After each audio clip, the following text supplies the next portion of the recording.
The Manley stereo limiter compressor. The input gain here, so this is a single input gain for both channels that affects both sides simultaneously. Either side of this we got output gain, so these are independent left right output gains, and then out again we've got the release time, and it's probably not showing up great on the video, but there are only 6 steps for these, so slow, medium, fast and so on. And the other thing to note while we're here is that these are stepped switches, so there's not an infinite variation between them. There's a good reason for that, I'll tell you in a bit.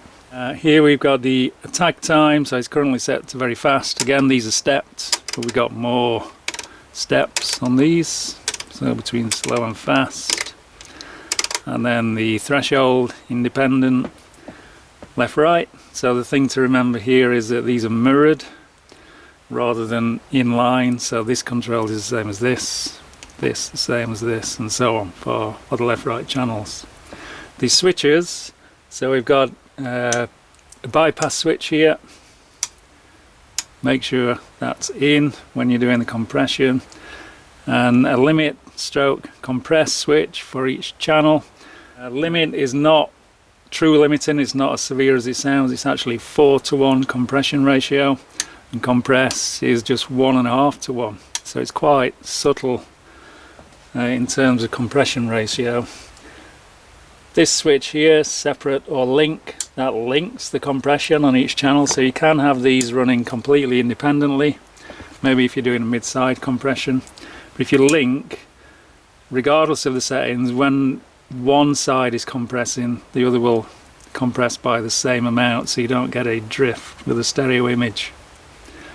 And then the power switch here, make sure that's on as well. These meters are actually illuminated, you probably can't see so much on the video. While I'm on the meters, so these are gain reduction meters.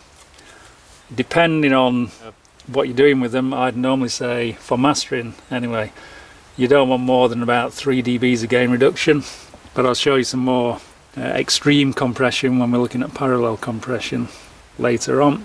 Let me just demonstrate the limit stroke compress.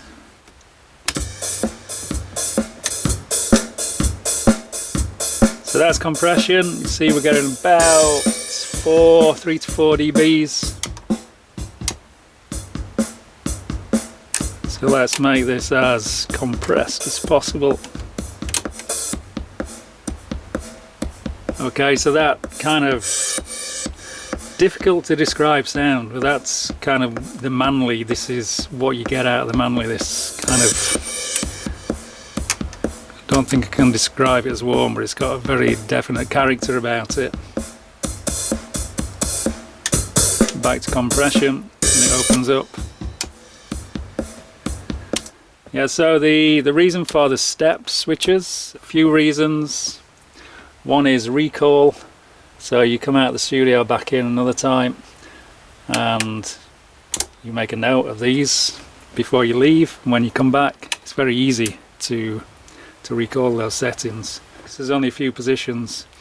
The other thing is, because this is actually the mastering version, and it doesn't actually say anywhere on here, but this is the mastering version, that means these are switches rather than potentiometers.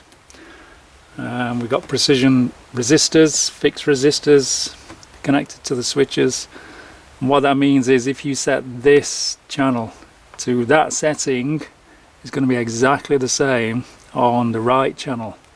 So if you have potentiometers like we do here, that one might be slightly out from the opposite one, whereas here it's going to be 100% bang on accurate. Yeah.